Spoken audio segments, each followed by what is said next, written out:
Hello everyone, ഇതെന്റെ ആദ്യത്തെ വ്ലോഗാണ്. വേണമെന്നുണ്ടെങ്കിൽ A day in my college life എന്നൊക്കെ പറയാം.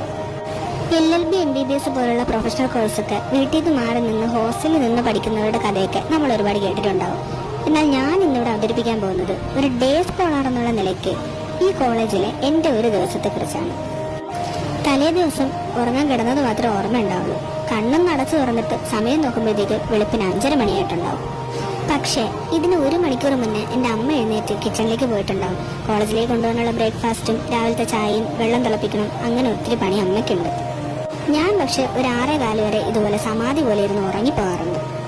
അതിൻ്റെ കാരണം മറ്റൊന്നുമല്ല, തലേ ദിവസം രാത്രി വരെ അസൈൻമെന്റ് എഴുതാനോ സെമിനാറിന്റെ റിപ്പോർട്ട് എഴുതാനോ റെക്കോർഡ് എഴുതാനോ പഠിക്കാനോ എക്സാം ടെൻഷനോ എന്തെങ്കിലുമൊക്കെ ഉണ്ടാവും. അപ്പോഴത്തെ ഒരു അവസ്ഥ എന്താന്ന് വെച്ചാൽ രാവിലെ എഴുന്നേറ്റത് കൊണ്ട് അതിന്റെ ഉറക്ക ക്ഷീണവും നാളെ രാവിലെ നേരത്തെ എഴുന്നേക്കണമെന്നുള്ള വെപ്രാളവും അതിനിടയ്ക്ക് എഴുതി തീർക്കുകയും വേണം എന്നാൽ ഉറങ്ങുകയും വേണം എന്നുള്ളൊരവസ്ഥയാണ്.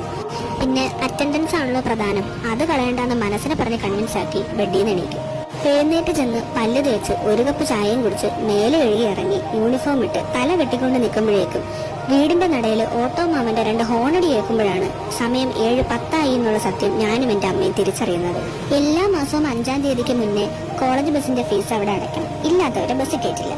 5 മിനിറ്റ് കൊണ്ട് എല്ലാം വാരിപ്പറക്കി ബാഗിലിട്ട് വീട്ടിൽ നിന്ന് കോളേജ് ബസിന്റെ സ്റ്റോപ്പിലേക്കുള്ള യാത്രയാണിത്. ബസ് വരും വരെ വെയിറ്റ് ചെയ്ത് അമ്മയ്ക്ക് തിരിച്ച് വീട്ടിൽ വരാനുള്ളതും കൂടി ചേർത്ത് 120 രൂപ ഓട്ടോ കൂലി രാവിലെ ആകാറുണ്ട്. ബസ് സ്റ്റോപ്പിലെത്തി ആകാശത്തേക്ക് നോക്കുമ്പോൾ അമ്പിളി മാമൻ പോലും വീട്ടിൽ പോയിട്ടുണ്ടാവില്ല. ദാറ്റ് മീൻസ് സൂര്യൻ ഉദിച്ചിട്ടുണ്ടാവില്ല. ഇനി കോളേജ് ബസിന്റെ വരവും കാത്തുള്ള നിൽപ്പാണ്.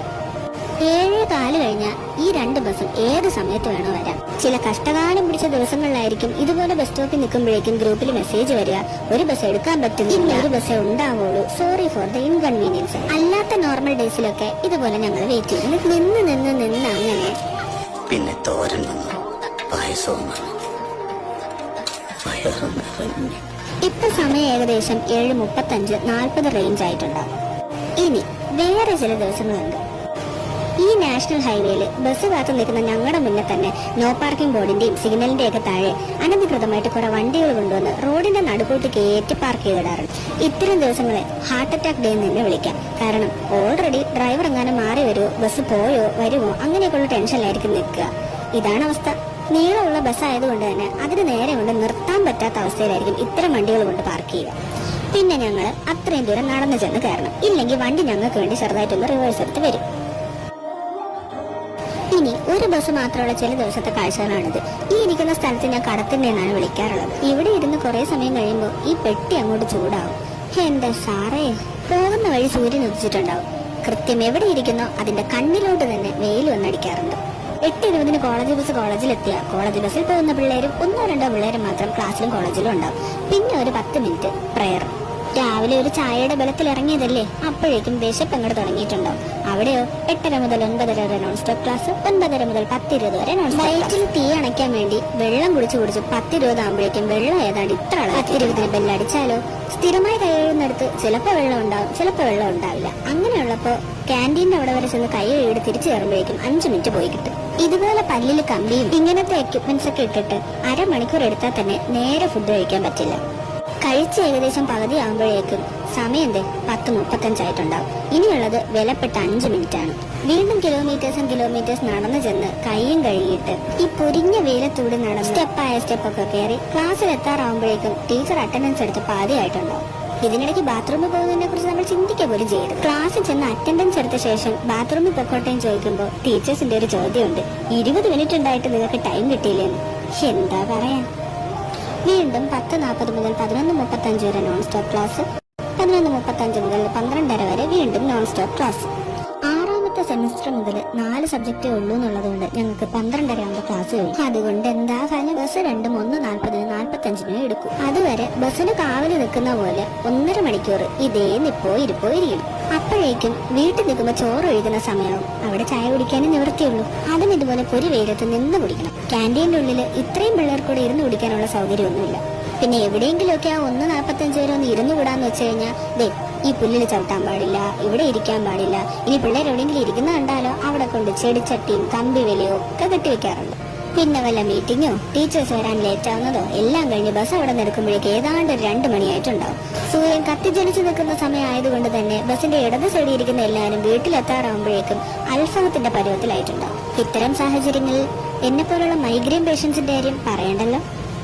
അങ്ങനെ നട്ടുവെയിലത്ത് ബസ് സ്റ്റോപ്പിലൊന്ന് ഇറങ്ങിയ ശേഷം വിശന്ന് കരിഞ്ഞ് തലവേദന എടുത്തും ഏതാണ്ട് കോമ അവസ്ഥയിലായിട്ടുണ്ടാവും. വീണ്ടും വീട്ടിലേക്ക് 120 രൂപയുടെ യാത്ര. വീട്ടിലെത്തുന്ന സമയം മിനിമം 2:45-3 മണി. ഇനിയാണ് ട്വിസ്റ്റ്. അന്നേ ദിവസത്തെ ഉറക്കക്കുറവും സമയം തെറ്റിയുള്ള ഫുഡും സ്ട്രെസ്സും സ്ട്രെയിനും ശബ്ദവും വെയിലും എല്ലാം കൂടി കലർന്ന് മൈഗ്രെയിനിന്റെ രൂപത്തിൽ ഒരു വരവിങ്ങോട്ടുണ്ട്. മാക്സിമം മെഡിസിൻ കഴിക്കാണ്ട് മാറുമെന്നൊന്ന് നോക്കും. ചില ദിവസങ്ങളിൽ അത് കുളിച്ചു കഴിഞ്ഞാലും മാറില്ല, റെസ്റ്റ് എടുത്ത് നോക്കിയാലും മാറില്ല. പിന്നെ ഇത് CT സ്കാൻ വരെ എടുത്തിട്ട് തലവേദനയുടെ കാരണം കണ്ടുപിടിക്കാൻ പറ്റാതായപ്പോ അവസാനം അത് കോളേജ് തന്നെയാണെന്ന് കണ്ടെത്തി ഡോക്ടർ എനിക്ക് പ്രിസ്ക്രൈബ് ചെയ്തെന്ന മരുന്നാണ്. അത് കഴിക്കേ നിർത്തിയുള്ളൂ. വേറെ ചില ദിവസം അത് തലവേദന ആയിരിക്കില്ല, വയറുവേദനയായിട്ടായിരിക്കും വരിക. ഒരു ദിവസം മുഴുവൻ സമയം തെറ്റി കഴിച്ചതിന്റെയും പട്ടിണി കിടന്നതിന്റെയും എല്ലാം കൂടി വീട്ടിൽ വന്ന ആ ഒരു സമയത്തായിരിക്കും കഴിച്ചു തീർക്കുക, ഒപ്പം ഈ മെഡിസിനും. അപ്പോഴേക്കും വിളക്ക് വെക്കാനുള്ള സമയമായിട്ടുണ്ടാവും. അന്നത്തെ ദിവസത്തെ എല്ലാ വിഷമങ്ങളും ഇവിടെ ആയിരിക്കും ഒന്ന് പറഞ്ഞു തീർക്കുക. അങ്ങനെ എഴുതാനുള്ളതോ പഠിക്കാനുള്ളതോ എന്തെങ്കിലും നേരത്തെ തീർത്ത് വെക്കാന്ന് വിചാരിച്ചു ചെന്നിരിക്കുമ്പോഴേക്കും വീണ്ടും ഒരു വിശപ്പ് അങ്ങോട്ട് വരും. ആ സമയം കഴിക്കാൻ കൈ കിട്ടുക എളുപ്പത്തിന് ജങ്ക് ഫുഡ് തന്നെയായിരിക്കും. അതങ്ങ് കഴിക്കും. ഇപ്രകാരം ഫുഡ് കഴിച്ചു വെച്ച് കോളേജിൽ കയറിയപ്പോൾ ഇങ്ങനെ ഇരുന്ന ഞാൻ പിന്നെ ഇങ്ങനെയായി. 1 മണിക്കൂറൂടെ കഴിയുമ്പോൾ എങ്ങനെയെങ്കിലും ഒന്ന് ഉറങ്ങിയാൽ മതി എന്നുള്ള അവസ്ഥയിലോട്ടെത്തും. കണ്ണിന്റെ ഇരിപ്പ് കണ്ടാൽ തന്നെ അറിയാലോ. ഇതിനിടയ്ക്ക് ഒന്ന് സ്കിൻ കെയറോ എക്സസൈസോ എന്തെങ്കിലും നമുക്ക് ഗുണമുള്ളോ ചെയ്യാന്ന് വെച്ചാൽ സ്വപ്നം കാണുക മാത്രമേ വഴിയുള്ളൂ. രാത്രി 10-10:30 ആകുമ്പോൾ ബാറ്ററിയിലെ ചാർജ് എല്ലാം തീർന്ന് ഒരു ദിവസം എന്തിനോ വേണ്ടി പോയി കിട്ടിയതുപോലെ അങ്ങ് പോയി കിട്ടും. പിറ്റേ ദിവസം വീണ്ടും റിപ്പീറ്റ്. എല്ലാം പിന്നും സഹിക്കാം. ഒട്ടും സഹിക്കാൻ വയ്യാത്തൊരു കാര്യമാണ് മാസാമാസം കൃത്യമായിട്ട് ബസിന്റെ ഫീസ് എണ്ണി മേടിച്ചിട്ട് ചില മാസങ്ങളിൽ 9 ദിവസവും 7 ദിവസവും 12 ദിവസവും ഒക്കെ ക്ലാസ് വെച്ചിട്ട് ബാക്കിയുള്ള ദിവസം ഒരാവശ്യമില്ലാത്ത അവധിയും ഓൺലൈൻ ക്ലാസ്സും വെക്കുന്നു എന്നുള്ളത്. എല്ലാരും വിചാരിക്കും ഡേ സ്കോളേഴ്സിന് വലിയ ചെലവില്ല, ഡേ സ്കോളേഴ്സിന് ഡെയിലി വീട്ടിൽ പോയിട്ട് വരാന്നുള്ളത് വളരെ സുഖമാണെന്ന്. അങ്ങനെയുള്ളവരും ഉണ്ടായിരിക്കാം. പക്ഷെ എല്ലാവരുടെയും ലൈഫ് ഒരുപോലെയല്ല. അപ്പോൾ ഈ ഒരു റുട്ടീൻ തുടർന്ന് കോഴ്സ് കഴിയും മുന്നേ ജീവനോടെ ഉണ്ടെങ്കിൽ വീണ്ടും കാണാം. അപ്പൊ ശരി, ബൈ.